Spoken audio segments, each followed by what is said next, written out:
Good afternoon.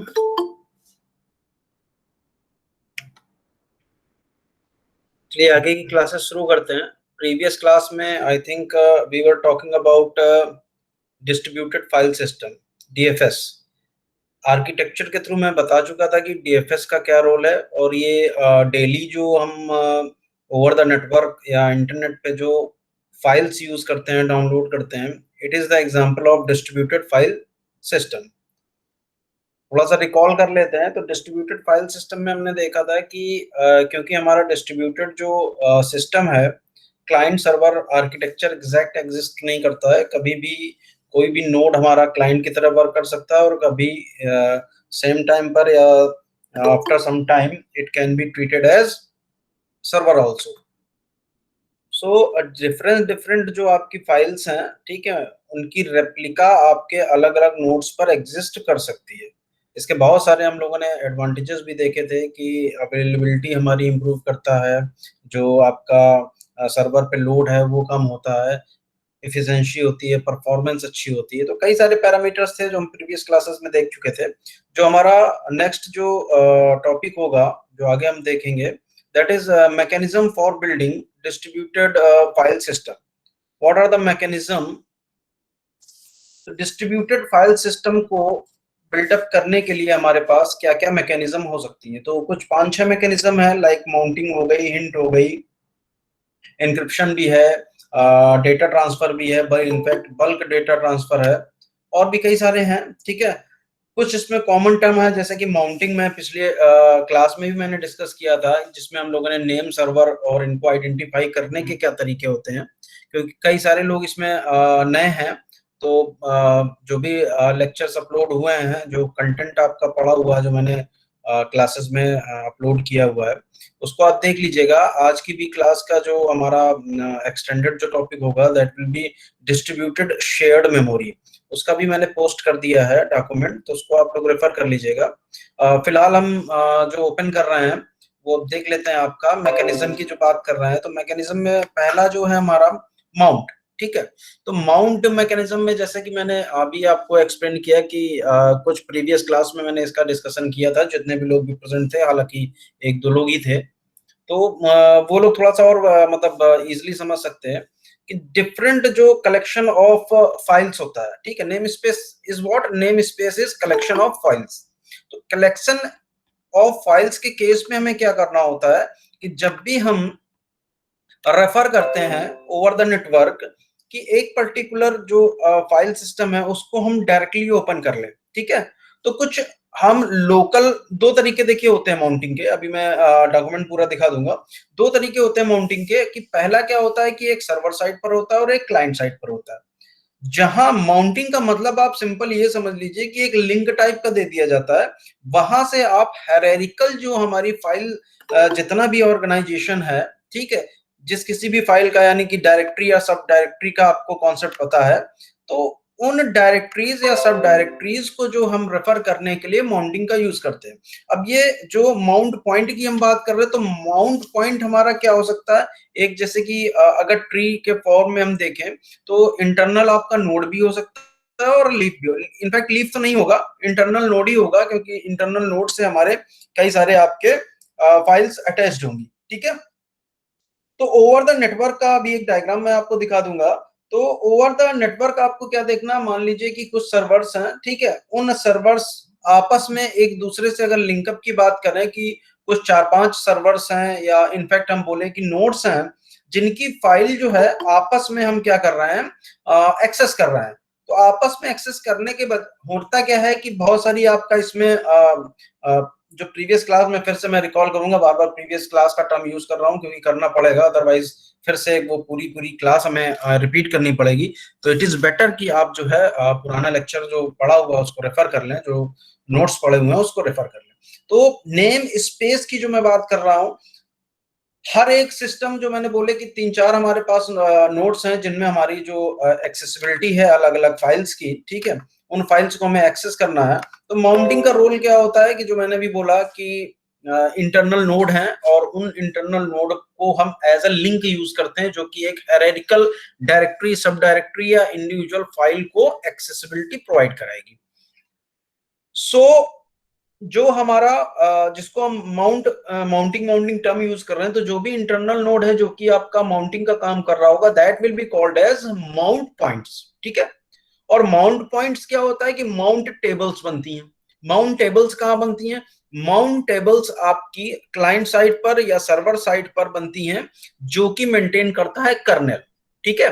Mount tables, तो mount tables में क्या हो जाएगा, this is your mounting point named as, जो भी नेम है उसका, और उसके अंदर हमारा एक हायरार्किकल ऑर्डर फाइल्स का एग्जिस्ट करेगा। सिर्फ उसको क्लाइंट को क्या करेगा, उस लेबल को क्लिक करना होगा माउंटिंग के दौरान, और जो इंटरनल उसके अंदर की जितनी भी आपकी जो हायरार्की है फाइल्स की, डायरेक्टरी के टर्म में, सब डायरेक्टरी के टर्म्स में, या इंडिविजुअल फाइल के टर्म्स में, वो एक्सेसिबिलिटी या एक व्यू के फॉर्म में क्लाइंट साइड पर, या जो भी आपका पीयर बोल लीजिए, उसको प्रोवाइड हो जाएगी, ठीक है।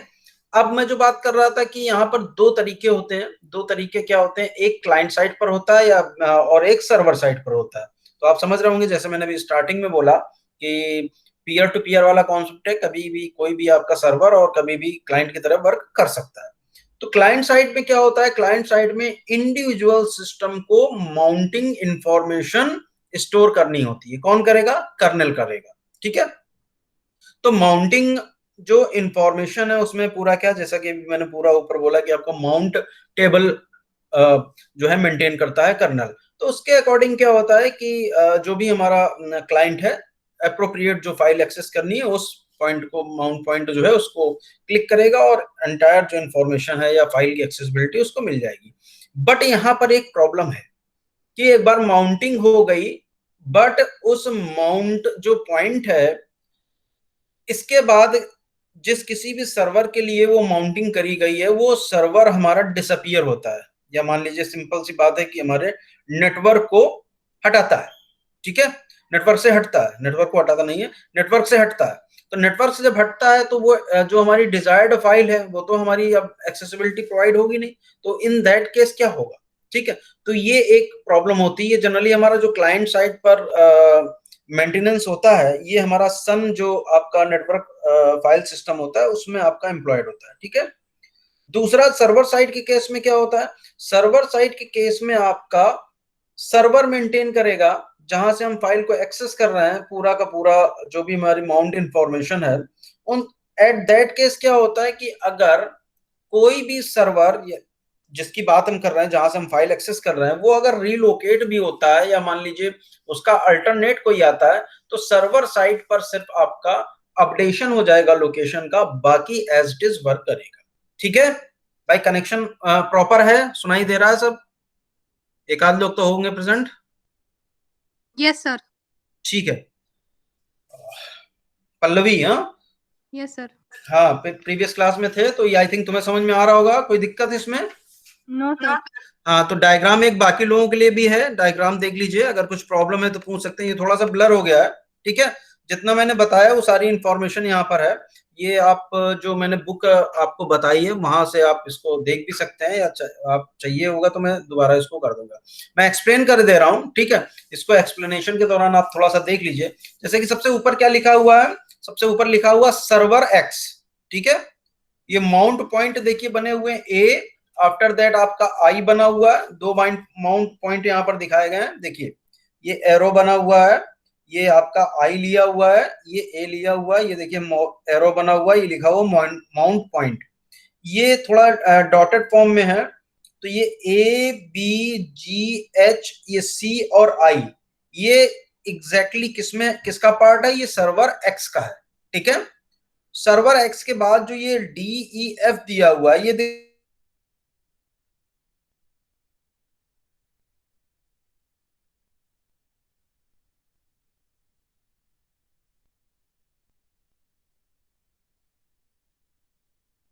Server Z. तो in diagram you can see that there are two mount points A and आई।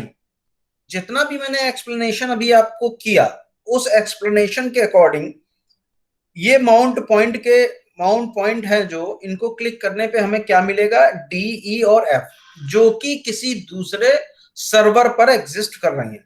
मैंने अभी बोला कि ये जो पार्ट है आपका DEF जो फाइल सिस्टम आपका दिख रहा है, it reside on server Y, and जो J और K जो फाइल दिख रहा है, it reside on server Z। I को क्लिक करते ही हमें क्या मिलेगा? आई को क्लिक करते ही हमें J और K। तो ये माउंट पॉइंट हो गए फॉर सर्वर X, ठीक है। दो माउंट पॉइंट्स बना रखे हुए हैं, एक A और एक I, और I के करस्पॉन्डिंग J और K जो कि सर्वर X Z पर हमारा एग्जिस्ट कर रहा है, और जो सर्वर Y पर एग्जिस्ट कर रहा है वो ये आपका D, E और F, ठीक है। तो ये नेम स्पेस देखे हायरार्की भी लिखा हुआ है। इसके बाद जो मैंने अभी आपको बताया कि दो अप्रोचेस हैं, वो टू अप्रोचेस क्या हैं? देखिए क्लाइंट साइड में लिखा हुआ है, तो आई थिंक रिपीट करने का कोई मतलब नहीं है, वो सेंटेंसेस में लिखा हुआ है, कुछ इसमें मतलब ऐसा नहीं है जो मैंने आपको एक्सप्लेन ना किया हो। फिर भी अगर आपको लगता है कि इसमें किसी को कोई डाउट है तो आप पूछ सकते हैं कभी भी, ठीक है। सेकंड मैकेनिज्म देखिए कैशिंग है, काफी कॉमन टर्म है आपका, ठीक है। तो कैशिंग में क्या है आपका? कैशिंग में सिंपल सी बात है कि जो भी फाइल है, ठीक है, जो भी फाइल है हमारी, अगर वो इस एजम्पशंस के साथ कि ये फ्रीक्वेंट एक्सेस्ड फाइल है, तो कैश में लोकली जो हमारा सिस्टम है उसके सिस्टम के कैश में फाइल स्टोर हो जाती है, ठीक है। तो ये फाइल स्टोरेज का मतलब क्या हुआ? फाइल स्टोरेज का मतलब आपको मैंने बताया अभी कि जैसा कि कैश का पुराना हमारा कॉन्सेप्ट है, तो कॉपी जो भी हमारी है, किसकी कॉपी? जो कि सर्वर से फाइल एक्सेस कर रहा है कोई भी क्लाइंट, उस पर्टिकुलर फाइल की जो कॉपी है वो हमारी लोकल क्लाइंट पर स्टोर हो जाती है, ठीक है। हालांकि कई सारे इश्यूज आते हैं, वो आप इश्यूज बाद में भी, जब हमारा नेक्स्ट जो हमारा टॉपिक है, दैट इज टॉपिक क्या पॉइंट जो है, दैट इज हिंट, उसमें आपको समझ में आएगा। बाकी ये कैशिंग का आपका वही कॉन्सेप्ट है कि लोकली हमें जो फाइल है उसको एक्सेस करना इजी हो जाता है। इजी का मतलब क्या हुआ? सिंपल सी बात है कि अवेलेबिलिटी बढ़ जाती है, और सबसे इंपॉर्टेंट पॉइंट होता है कि हमारा स्पीड अप हो जाता है, ठीक है। ये जो पार्ट आपका है कैशिंग का, ये सिर्फ और सिर्फ आपका, अगर देखें कंसिस्टेंसी, अगर इसके साथ टर्म हम रिलेट कर दें, तो कंसिस्टेंसी के तौर पर रीड ओनली फाइल के केस में आपका ये प्रॉपर वर्क करेगा, ठीक है। नेक्स्ट जो पॉइंट है दैट इज हिंट। तो हिंट के केस में देखिए वही आपका थोड़ा सा इसका एक्सपेंशन है कैशिंग का, कि हिंट्स का मतलब क्या होता है? हिंट्स का मतलब यही होता है कि जो मैं भी बोल रहा हूं कि रीड ओनली के केस में तो चल जाएगा आपका कैशिंग वाला, बट अगर शेयर्ड डेटा है जो कि आपका मॉडिफाई भी किया जाता है, बात समझिएगा, शेयर्ड डेटा है जो कि मॉडिफाई भी किया जाता है एट ओरिजिन, जो भी उसका ओनर है, जहां कहीं भी वो फाइल एग्जिस्ट करती है, इन दैट केस जो कैशिंग वाला कॉन्सेप्ट है वो आपका इनवैलिडेट हो सकता है। इनवैलिडेट हो सकता है, कैसे हो सकता है?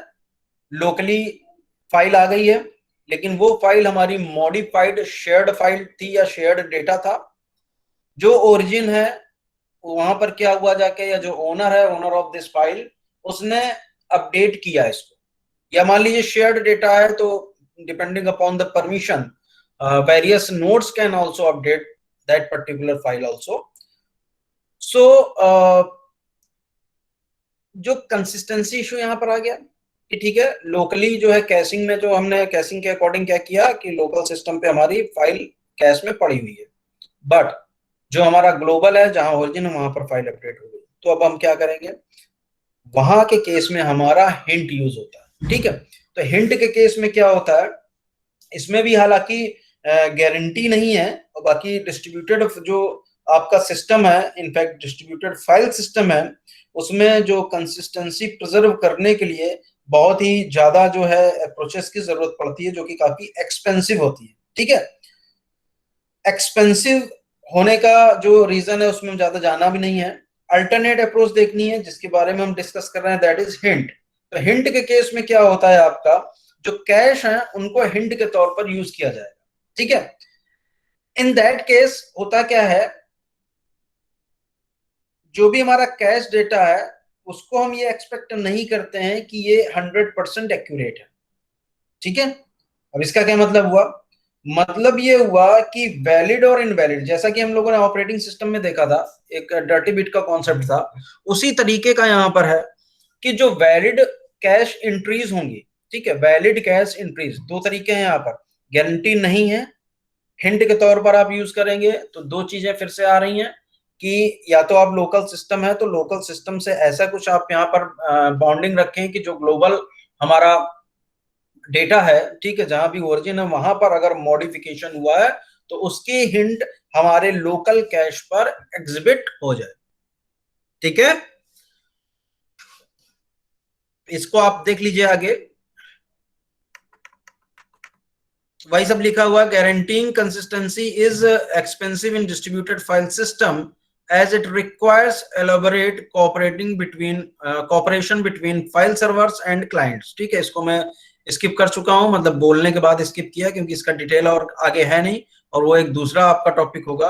हिंट्स की हम बात कर रहे हैं तो हिंट की बात ही बताई गई है, an alternative approach is to treat the cached data as hint. ठीक है, अब वही चीज जो मैं अभी आपको बोल रहा हूं वो सारी चीजें यहां पर लिखी हुई हैं कि जो हम लोगों ने ऑपरेटिंग सिस्टम में डर्टी बिट का कॉन्सेप्ट दिया देखा था, तो उसके अकॉर्डिंग हमें ये इंश्योर करना होगा या क्लाइंट को इंश्योर करना होगा कि जो भी हमारा कैश में डेटा है वो वैलिड डेटा है या इनवैलिड डेटा है। कैसे पता चलेगा? पता ऐसे चलेगा जो ओरिजिन हमारा है, ठीक है, जहां पर फाइल का जो आपका ओनर है वहां पर अगर ये जो मॉडिफाई या हिंट की जो हम बात कर रहे हैं वो सेट होगी अगर डेटा हमारा मॉडिफाई किया गया होगा तो।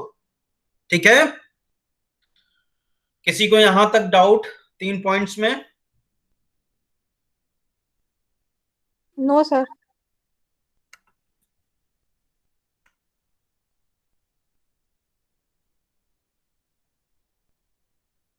चलिए ठीक है, तो आगे मूव करते हैं। डिस्ट्रीब्यूटेड फाइल सिस्टम में देखिए नेक्स्ट जो होगा वो हमारा क्या है? Bulk data transfer. Bulk data transfer का मतलब क्या होता है कि आप लोग नेटवर्किंग पढ़ चुके हैं, ठीक है, बल्क में डेटा ट्रांसफर या इंडिविजुअल जो डेटा, जैसे कि ब्लॉक या स्ट्रीम आप लोगों ने सुना होगा, ब्लॉक के फॉर्म में या स्ट्रीम के फॉर्म में या line by line, character bye character, तो आप लोगों ने ये अभी तक तो जान ही लिया होगा कि कैरेक्टर बाय कैरेक्टर या लाइन या स्ट्रीम की बात करें उसके अकॉर्डिंग हम ब्लॉक या बल्क में अगर डेटा ट्रांसफर करते हैं तो वो हमारा इन एक्सपेंसिव होता है। इन एक्सपेंसिव का मतलब क्या होता है? इन एक्सपेंसिव का मतलब ही यही होता है कि अगर हम डेटा का जो साइज है, ठीक है, कैरेक्टर बाय कैरेक्टर अगर स्मॉलर ले लें, ठीक है, तो इसमें होता क्या है, जो प्रोटोकॉल्स इन्वॉल्व होती हैं ट्रांसफर के दौरान, चाहे कॉपी पेस्ट हो या कट पेस्ट हो, ठीक है, उस दौरान जो भी हमारी प्रोटोकॉल्स इन्वोक होंगी, जो प्रोटोकॉल्स यूज होंगी, ठीक है, उनका ओवरहेड बहुत ज्यादा हो जाता है। कहां पर? आपका क्लाइंट पर भी हो सकता है और सर्वर साइड दोनों पर होता है। ठीक है, सो हमें करना क्या है कि ब्लॉक्स में, जिसको हम बल्क बोल रहे हैं, बल्क फॉर्म में डेटा ट्रांसफर करना है, जिसमें हमारा जो कंटेंट की हम बात करें, एक कंटेंट या एक कैरेक्टर के लिए जो हम पूरा entire procedure in terms of protocol कर रहे थे वो आपका एंटायर ब्लॉक के लिए होगा।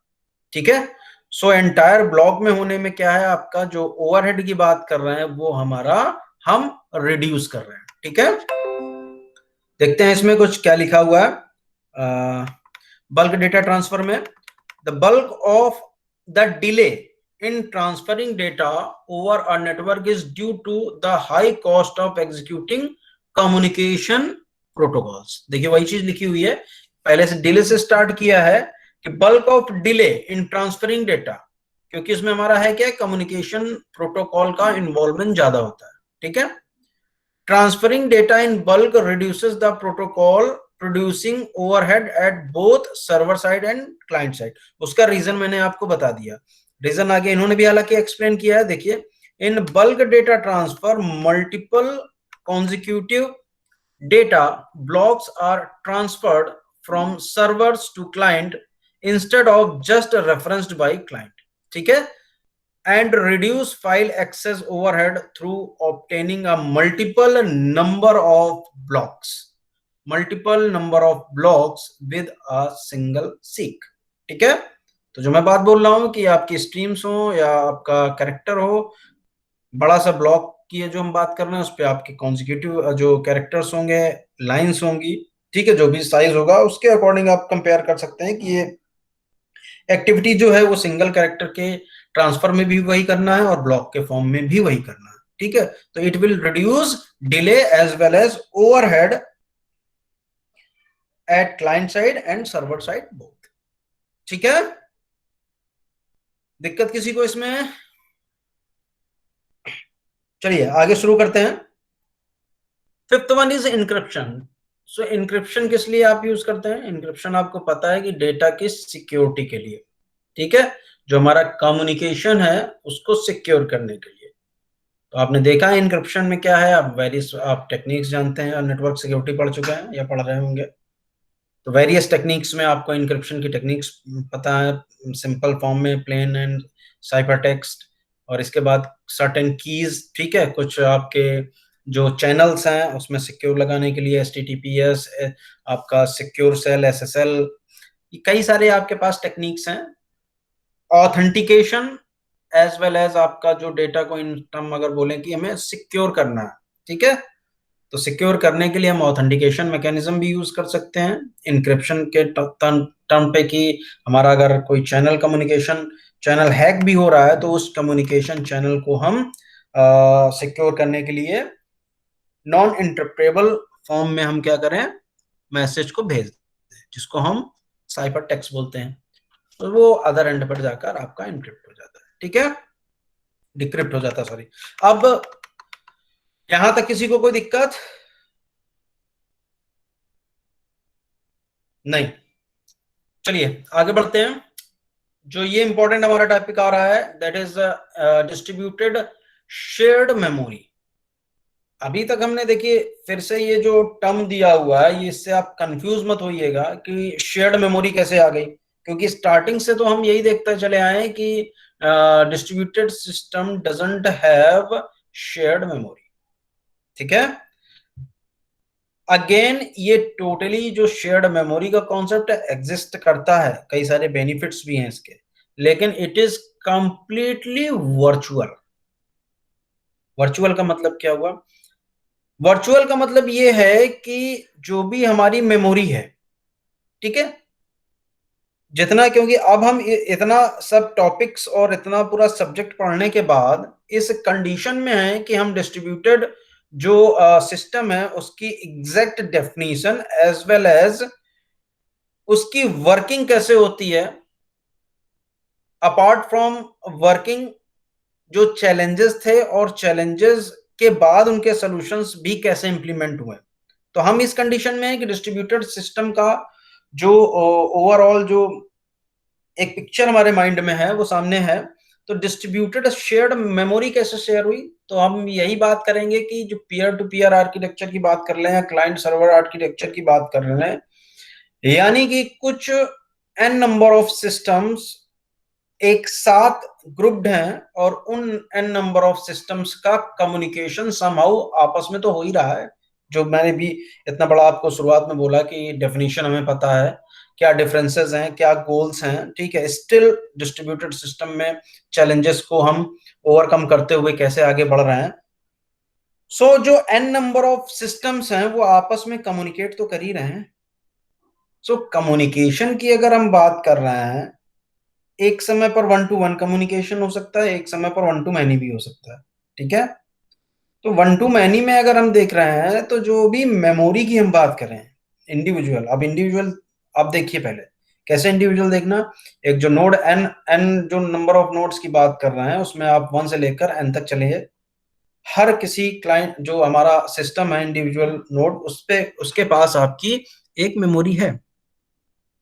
तो यहां पर जो ये कॉन्सेप्ट कहता है कि मेमोरी है, आपस में कम्युनिकेट कर रहे हैं तो शेयरिंग भी हो रही है, और क्योंकि डिस्ट्रीब्यूटेड हो ओवर द नेटवर्क कहीं भी, इसलिए वो डिस्ट्रीब्यूटेड शेयर्ड मेमोरी हो जाती है। ठीक है, ये आपकी एग्जैक्ट डेफिनेशन है कि डिस्ट्रीब्यूटेड शेयर्ड मेमोरी है क्या। ठीक है, अगेन मैं फिर से बोल रहा हूं कि किसी भी तरह का जो आपका in real existence shared memory का नहीं है। इंडिपेंडेंटली या इंडिविजुअल सिस्टम में तो आपकी मेमोरी एग्जिस्ट कर रही है, ठीक है, लेकिन जब हम आपस में कम्युनिकेशन की बात कर रहे हैं तो कम्युनिकेशन के दौरान उन्हीं मेमोरी को हम शेयर्ड मेमोरी बोल रहे हैं। और मेमोरी क्योंकि ओवर द नेटवर्क स्कैटर्ड है, आपकी डिस्ट्रीब्यूटेड है, तो इसलिए हम उसको डिस्ट्रीब्यूटेड शेयर्ड मेमोरी बोल रहे हैं, ठीक है। कोई फिजिकल मेमोरी का एग्जिस्टेंस या शेयरिंग नहीं है यहाँ पर, ठीक है। अब फिजिकल मेमोरी का एग्जिस्टेंस का मतलब इंडिपेंडेंटली तो है, इंडिविजुअल सिस्टम पे तो है, बट ग्लोबल अगर हम बात करेंगे, डिस्ट्रीब्यूटेड सिस्टम की बात करेंगे जिसको हम शेयर्ड मेमोरी बोल रहे हैं, तो फिजिकल मेमोरी का कोई भी आपका यहाँ पर एग्जिस्टेंस या शेयरिंग नहीं है, ठीक है। देखते क्या लिखा हुआ, distributed shared memory is an abstraction used for sharing data. देखिए कम्युनिकेशन की जो बात हम कर रहे थे, कम्युनिकेशन का मतलब ही हमारा सबसे पहला जो हम लोगों ने गोल देखा था कि दैट इज रिसोर्स शेयरिंग। तो sharing data between computers that do not share physical memory, ठीक है। तो फिजिकल मेमोरी की शेयरिंग नहीं है। Processes access DSM. DSM means distributed shared memory by read and update to what appear to be ordinary memory with in their address space. तो address space पता है, ये देखा आप देख लीजिए थोड़ा सा डायग्राम। ये डिस्ट्रीब्यूटेड शेयर्ड मेमोरी है, ये जो छोटे छोटे ब्लॉक्स बने हुए हैं, ठीक है, इनको हम मेमोरी कह रहे हैं। और इन मेमोरी को इंटीग्रेट करते हुए कंपोजिट व्यू के तौर पर हम इसको क्या बोल रहे हैं, डीएसएम, डिस्ट्रीब्यूटेड शेयर्ड मेमोरी, ठीक है। ये देखिए physical memory, physical memory, physical memory. DSM appears as memory in address space of process। अब इसका क्या मतलब हुआ, मतलब ये है, देखिए ये है, ये अगर इससे कम्युनिकेशन करता, मैंने भी एक टर्म यूज किया कि वन टू वन कम्युनिकेशन भी हो सकता है, वन टू मैनी भी हो सकता है।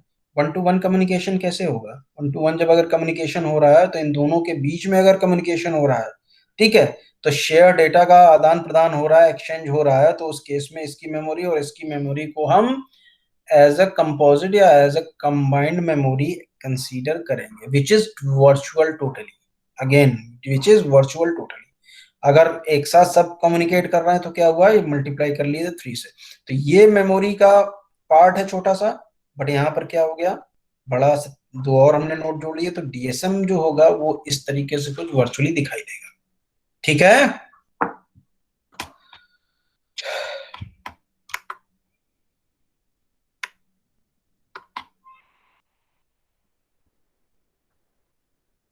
नेक्स्ट जो हम देख रहे हैं, ये आपका डायग्राम खत्म हो गया, अब इसको और एक्सप्लेन्ड डायग्राम हम देखेंगे, ठीक है। उसके लिए आपका इसको ओपन कर लेते हैं।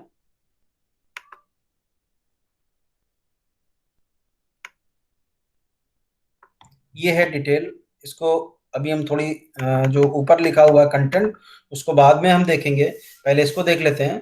देखिए जो डायग्राम दिया हुआ है इसमें, आप अभी जो हम लोगों ने डायग्राम देखा वो एक छोटा सा एक ओवरव्यू टाइप का था, एक कॉन्सेप्ट देने के लिए। अब देखिए जो मैं बोल रहा हूँ, बार बार टर्म यूज कर रहा हूँ कि वर्चुअल वर्चुअल, वो देखिए यहाँ पर आ गया वर्चुअल, ठीक है।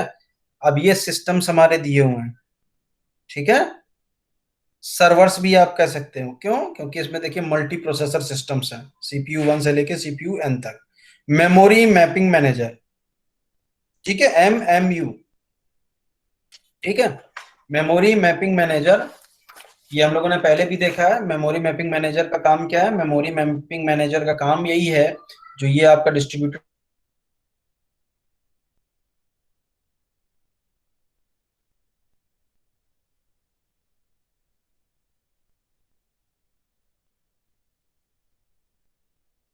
And vice versa.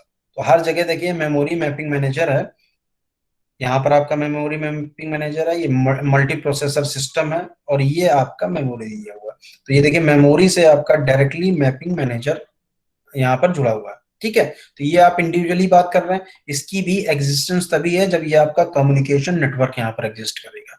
Communication network exist कर रहा है, देखिए memory mapping manager, memory mapping manager, memory mapping, तो जितना भी कम्युनिकेशन होगा वो मेमोरी मैपिंग मैनेजर से ही होगा। ये कम्युनिकेशन लिंक यहाँ पर एग्जिस्ट करेगा, नेटवर्क एग्जिस्ट करेगा जिसके थ्रू ये तीनों आपस में कम्युनिकेट कर रहे होंगे। जब कम्युनिकेशन आपका एक मान लीजिए पीक समय पर होगा तो डिस्ट्रीब्यूटेड शेयर्ड मेमोरी का जो ये साइज होगा वो कुछ इस तरीके से दिख रहा होगा, that will exist virtual only.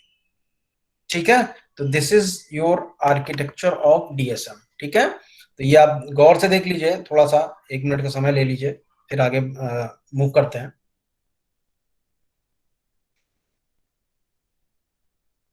तो ये रेप्लिकेट किए हुए हैं, देखिए एक तरीके से कॉपी है।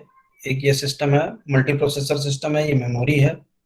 मेमोरी मैपिंग मैनेजर यहाँ पर इसलिए दिखाया हुआ है क्योंकि इसी का काम है जो कि हमारा डिस्ट्रीब्यूटेड शेयर्ड मेमोरी में जो कम्युनिकेशन है वो स्टेब्लिश कराएगा। ठीक है, लेकिन उसके लिए हमारे पास कम्युनिकेशन नेटवर्क को होना चाहिए। तो ये कम्युनिकेशन नेटवर्क है, लिंक है यहाँ पर, जिसके थ्रू ये तीनों आपके जुड़े हुए हैं।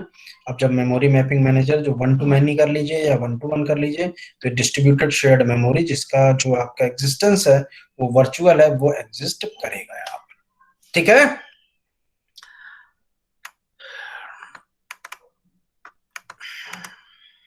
पल्लवी के अलावा और कोई? नीलम प्रेजेंट हो?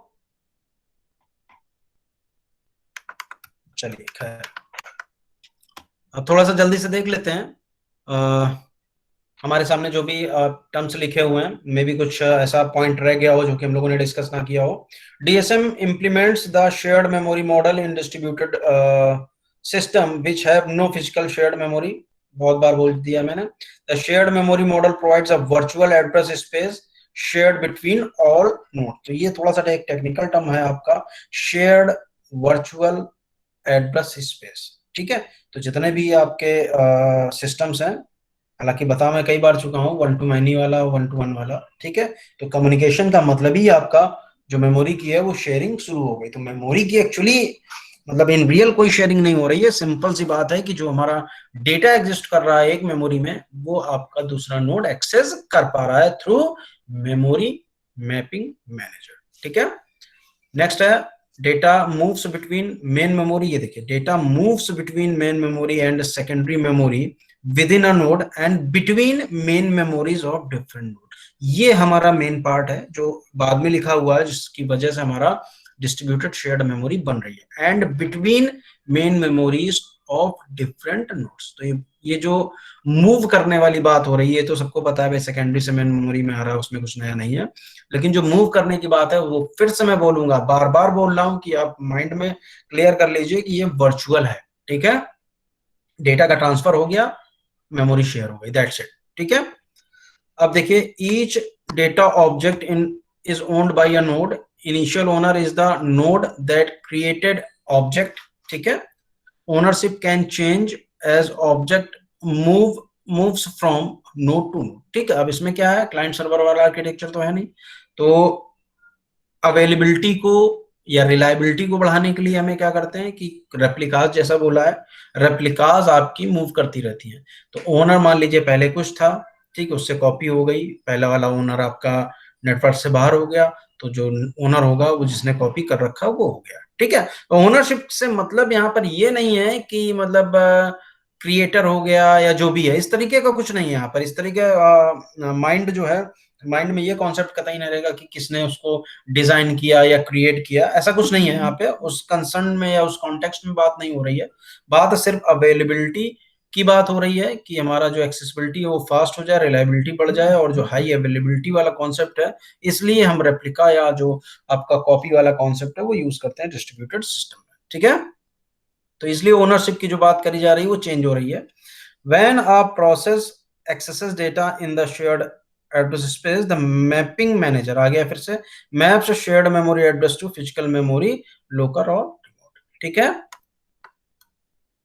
DSM allows programs running on separate computers to share data without the programmers having to deal with sending messages। तो ये मेमोरी मैपिंग मैनेजर का काम आ गया। जो भी अप्रोप्रिएट या डिजायर्ड जो हमारा डेटा है वो आपका मिल जाएगा, प्रोग्रामर को उसके लिए परेशान होने की जरूरत नहीं है, जो भी हमारा शेयर्ड डेटा है। ठीक है, ये कॉमन है, आई थिंक सभी कुछ डिस्कस मैं पहले ही कर चुका हूँ। आर्किटेक्चर वाला देख लीजिए, पार्ट नीचे दिया हुआ है। routine in each node maps the local memory onto the shared virtual memory। ठीक है, आई थिंक नेसेसरी नहीं है, वही सारी चीजें दी हुई हैं। अब आपको आगे बढ़ना है, ठीक है। एडवांटेजेस ऑफ डीएसएम, अब यहां पर देखिए एडवांटेजेस जो मेन बात करी जा रही है उसकी बात हम कर रहे हैं। तो एडवांटेजेस के तौर पर देखिए सबसे पहला लिखा हुआ है, सबसे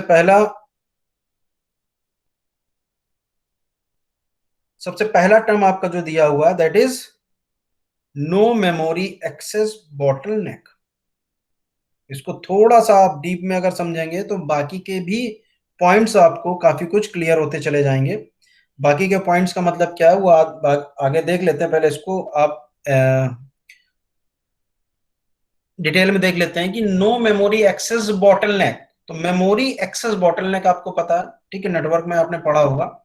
बॉटलनेक पे क्या होता है कि जैसे कि बॉटल है नेक पे, मैं एक बार रिवाइज करा दूं, एकदम से आप उलट देते हैं उसको, ठीक है, तो क्या होता है एयर के साथ नहीं,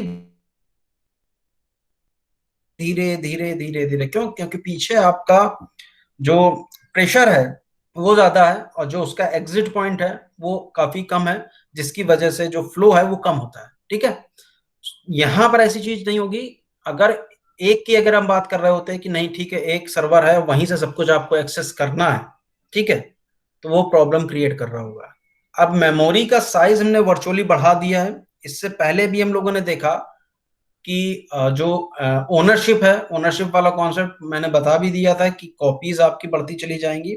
जब कॉपीज बढ़ती चली जाएंगी, जो परफॉर्मेंस मैंने शुरुआत में आपको बोला था कि इफिशिएंसी अगर परफॉर्मेंस की बात करें in terms of reliability, in terms of availability, वो आपकी बढ़ जाएगी, ठीक है। क्यों, क्योंकि वर्चुअली हमारा जो मेमोरी का साइज है वो बढ़ा हुआ है, ठीक है। लार्ज वर्चुअल मेमोरी स्पेस, ठीक है, बड़ा हो गया, वो तो मैंने बोल दिया। DSM programs portable as they use common DSM programming interface, ठीक है। अब इसका मतलब क्या हुआ, DSM programs portable as they use common DSM programming interface. तो पोर्टेबल तो ऑब्वियस सी बात हो ही गई, ठीक है, क्योंकि अगर हम बात करेंगे डिस्ट्रीब्यूटेड शेयर्ड मेमोरी की तो उसमें हमारा मेमोरी मैपिंग मैनेजर ही है जो कि सारा काम कर रहा है। तो जो प्रोग्रामिंग इंटरफेस की बात करेंगे तो वो हमारा कॉमन प्रोग्रामिंग इंटरफेस होगा, ठीक है। नेक्स्ट पॉइंट देखते हैं।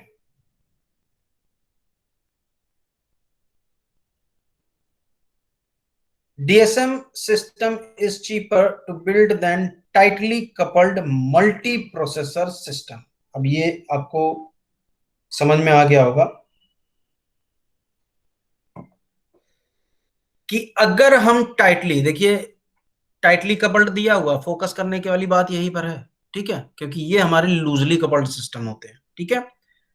तो टाइटली कपल्ड सिस्टम में अगर हम डीएसएम बनाएंगे तो वो ज्यादा आपका मतलब जो एक्सपेंसिव अगर हम बात करें तो टाइटली कपल्ड मल्टी प्रोसेसर जो सिस्टम है वो आपका ज्यादा होगा इन कंपैरिजन टू डीएसएम, ठीक है। क्योंकि यहाँ पर जो हमारा लूजली कपल्ड वाला जो कॉन्सेप्ट लग रहा है, ठीक है, और जो आपका टाइटली कपल्ड वाला कॉन्सेप्ट हम लोग पहले एक्सप्लेन कर चुके हैं, उसमें आप क्लियरली आप अगर कंपेयर करेंगे तो जो ये मेमोरी का साइज जो हम लोगों ने दो ऊपर मेन देखे कि एक्सेस बॉटलनेक और जो लार्ज वर्चुअल मेमोरी स्पेस है वो आपका टाइटली कपल्ड सिस्टम में ज्यादा होगा, ठीक है।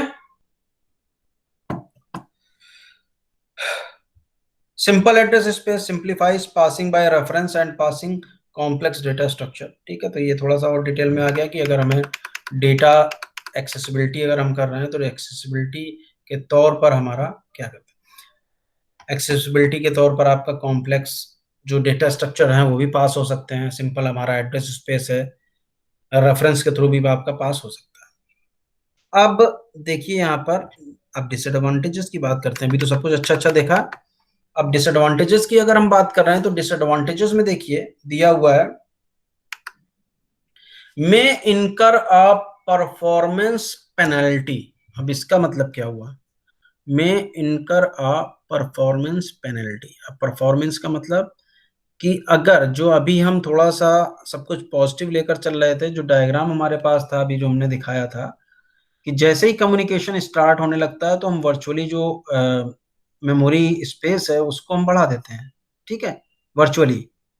अब ये देखिए कि ये बड़ा जाना इतना इजी नहीं है ना। मेमोरी मैपिंग मैनेजर भी आपने बीच में इन्वॉल्व कर लिया, कम्युनिकेशन जो चैनल है या लिंक है उसको भी आपने इन्वॉल्व कर लिया है।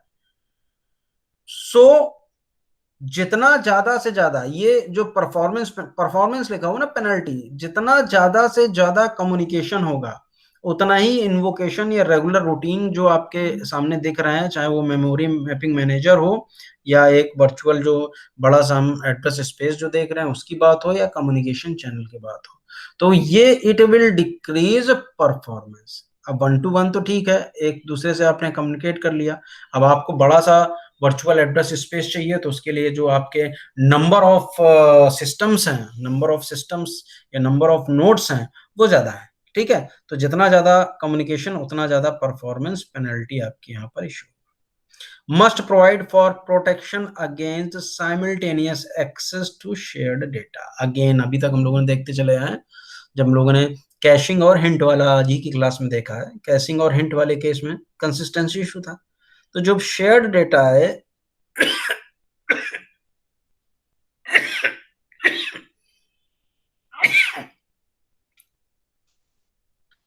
जो शेयर्ड डेटा है हमारा, ठीक है, उसके अगेंस्ट प्रोटेक्शन प्रोवाइड कराना जरूरी है।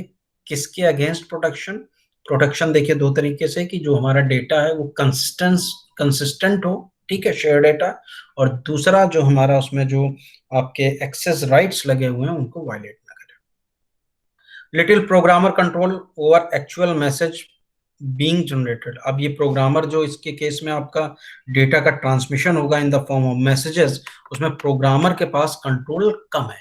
ठीक है, इनफैक्ट काफी कम होगा, क्योंकि वो मैसेजेस की पासिंग से लेना देना प्रोग्रामर का नहीं रह जाएगा। ठीक है, तो ये एक इशू हो सकता है कि हमें अगर कस्टमाइज बनाना हो तो वो कस्टमाइज आप नहीं कर सकते, प्रोग्रामर नहीं कर सकते। Programmers needs to understand consistency models to write correct programs. ठीक है, need to understand consistency model, जो भी हम लोगों ने ऊपर डिस्कस किया है कि कंसिस्टेंसी कैसे होती है। ठीक है, नेक्स्ट है हमारा DSM implementation use asynchronous message passing. पता है एसिंक्रोनस मैसेज पासिंग कैसी होती है? And hence can not be more efficient then message passing implementation. ठीक है, एक सिंक्रोनस मैसेज पासिंग होती है और एक एसिंक्रोनस मैसेज पासिंग होती है। ये मैंने पहले भी आपको डिस्कस किया था। अभी भी कुछ लोग शायद एक्टिव हैं, बाकी लोग तो हैं भी नहीं इस टाइम, तो आप लोग देखते रहिए, कुछ असाइनमेंट के तौर पर भी ले लीजिए, बार बार रिकॉल नहीं कर सकता।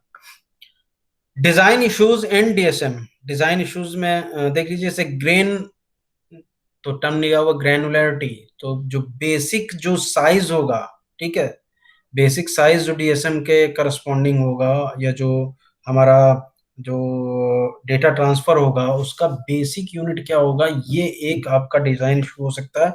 क्यों हो सकता है? क्योंकि इसमें जो हम लोगों ने पहले भी देखा है, जब मैंने गोल्स और जो बार बार बोल रहे हैं कि गोल्स और जो हमारे चैलेंजेस थे, उसमें आपने देखी हेट्रोजिनिटी वाला भी कॉन्सेप्ट देखा होगा। तो अलग अलग आपके नोड्स हैं, हैविंग अलग अलग जो आपका डिफरेंट डिफरेंट आपका कॉन्फ़िगरेशन है हार्डवेयर सॉफ्टवेयर के टर्म्स में। So unit of sharing the data, ठीक है, तो जिसको ग्रेन नहीं बोल रहे हैं कि मतलब एक कण जिसकी बात करते हैं, या बेसिक ब्लॉक की जो बात करते हैं, ब्लॉक साइज जो है वो एक मतलब चैलेंजिंग या आपका डिजाइन एक इशू हो सकता है कि what will be the size of block. ठीक है, refers to the block size of the DSM system, that means to the units of sharing and the unit of data transfer across the network when a network block fault occurs। Network block fault का मतलब यहाँ पर ऐसा कुछ नहीं है। Network block fault का मतलब यहीं पर यह है कि आपका जो भी जितना, देखिए हर किसी के अपने अपने एडवांटेजेस हैं। छोटा साइज रखेंगे, ठीक है, बल्क डेटा ट्रांसफर है, बार बार स्पीड का इशू आएगा। बड़ा कर ले रहे हैं, ठीक है, तो पता चला वर्क डन जो है आपने 5 मिनट तक चला, इसके बाद नेटवर्क का प्रॉब्लम हुआ, तो entire work done will down. ठीक है, possible units are few words और पेज और अ फ्यू पेजेस। ठीक है, तो फ्यू वर्ड्स हो सकते हैं, एक सिंगल पेज हो सकता है, या फ्यू पेजेस हो सकते हैं। तो ये देखिए अलग अलग यूनिट्स दे रहे हैं कि आपको वर्ड्स के फॉर्म में रखना, जैसी जैसी रिक्वायरमेंट जो भी इम्प्लीमेंटेशन के दौरान या जो इन रियल जो हमारे पास जब एग्जीक्यूशन हो रहा होगा डिस्ट्रीब्यूटेड सिस्टम में, मैसेजेस या डेटा का या फाइल्स का आपस में एक्सचेंज हो रहा होगा, उस दौरान पता चलेगा कि what should be the exact size of our data units. ठीक है। Next, structure of shared memory space. Structure आपको मैंने ऑपरेटिंग सिस्टम में जैसे बताया, मेमोरी आपका देखा था आपने, address space, memory address space आपने देखा, प्रोसेस कंट्रोल ब्लॉक देखा था। Refers to the layout of the shared data, layout of the shared data in memory depend on the type of application that the DSM system is intended to support। अब ये जो layout की बात कर रहे हैं, तो जैसे कि आप लोग टोपोलॉजी देखते हैं, ठीक है, उसको यहाँ पर आप रेफर करेंगे।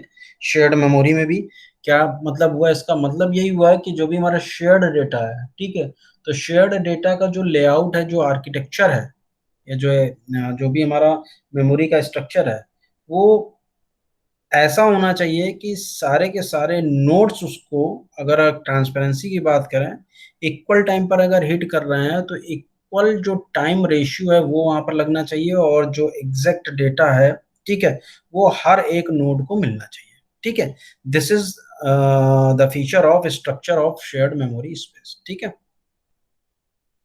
Memory coherence and access synchronization. Coherence को देखिए बोला गया कंसिस्टेंसी, अभी हम लोग बार बार वही डिस्कस ही कर रहे हैं कि memory coherence refers to memory coherence problem that deals with the consistency of shared, ये गलत लिखा हुआ डील्स, इसको समझिएगा, ठीक है, डी सा लग रहा है ये, deals with the consistency of shared data that lies in the main memory of two और मोर नोड्स। ठीक है, अब टू और मोर नोड्स में क्या हो गया, जो भी हमारा शेयर डेटा है वो एक जगह पे रखा हुआ था, ठीक है, इसके बाद क्या हुआ कि वेरियस एक्सेसेस हुए उसमें, और वो डेटा आपकी 4 नोड्स पर एग्जिस्ट कर रहा है। तो 4 नोड्स पर एग्जिस्ट करने के बाद अभी जो हम लोगों ने देखा था कंसिस्टेंसी कैसे उसमें हमें प्रिजर्व करनी है, जैसे हिंट का यूज किया था, 100% तो गारंटी नहीं है, अभी भी 100% गारंटी नहीं है। तो उस हिंट्स वगैरह को यूज करते हुए हमें क्या करना होगा, मेमोरी की कंसिस्टेंसी या जो डेटा की कंसिस्टेंसी है उसको मेंटेन करना होगा। Synchronization refers to synchronization of concurrent accesses to share data using synchronization primitives such as semaphore. ठीक है, अब इसका मतलब क्या हुआ, synchronization refers to synchronization of concurrent access. तो कॉन्करेंट एक्सेस में जैसे कि सेमाफोर की जो हम बात करी, तो सेमाफोर की बात कर रहे हैं, तो जैसे क्रिटिकल सेक्शन प्रॉब्लम जो हम लोगों ने देखी थी, ठीक है, तो क्रिटिकल सेक्शन प्रॉब्लम जैसी अगर एक्सेसिबिलिटी मिल रही है, अगर हमें म्यूचुअली एक्सक्लूसिव लगाना है, तो वहां पर लाइक सेमाफोर उनको हमें यूज करना पड़ेगा, तब जाके ये एक्सेस का सिंक्रोनाइजेशन प्रॉपर होगा। अदरवाइज जो हमारा आउटपुट है वो ओवरराइट होता रहेगा और हमेशा इनकरेक्ट या इरोनियस आउटपुट अदर्स को मिलेगा। ठीक है। Data location and access. A DSM system must implement mechanism to locate data blocks in order to service the network data block fault to meet the requirement of the memory coherence semantics being used। तो इसका मतलब क्या है, मतलब यही है कि जो भी हमारा डेटा है, डेटा की एक्सेसिबिलिटी के दौरान जो भी हम लोगों ने कैश कोहेरेंट या जो आपका डेटा कंसिस्टेंसी की बात करी वो एग्जिस्ट होनी चाहिए, और साथ ही साथ जब नेटवर्क डेटा ब्लॉक फॉल्ट हो रहा है, डेटा ब्लॉक फॉल्ट जैसे कि हमारा पेज फॉल्ट होता था, उसी तरीके से बात हो रही है यहाँ पर कि मान लीजिए कोई हमारा नेटवर्क डेटा ब्लॉक फॉल्ट होता है, तो उस दौरान हमारी लोकेशन इस तरीके से होनी चाहिए, मल्टीपल जो नोड्स हैं वो कंटेनिंग सेम डेटा, आपका एक्सेसिबिलिटी ऑटोमेटिकली मैकेनिज्म ऐसी होनी चाहिए जो ऑटोमेटिकली दूसरे पे स्विच करके एक्सेसिबिलिटी प्रोवाइड करा सके या अवेलेबिलिटी हो। ठीक है, तो रेप्लिका का काम होगा यहाँ पर, नेटवर्क में अगर डिस्टरबेंस भी हो रहा है तो उसका अल्टरनेटिव रूट्स होना चाहिए जहां पर वो लोकेट करा सके कि डिजायर्ड डेटा है कहां पर। ठीक है। ब्लॉक रिप्लेसमेंट पॉलिसी, ये देख लीजिए थोड़ा सा। If the local memory of node is full, a cache miss at that node implies not only a fetch of the access data block from a remote node but also a replacement। तो ये आप block replacement policy, जैसे कि हम लोगों ने page fault वगैरह के केस में देखा था, वही बात बोली जा रही है कि अगर हमारी लोकल मेमोरी की जो कैश है वो आपका फुल हो गया है और मिस होता है, तो उस केस में हमें क्या करना होगा, मिस के केस में हमें जो डिजायर्ड डेटा है उसको लोकेट भी कराना होगा, और एज वेल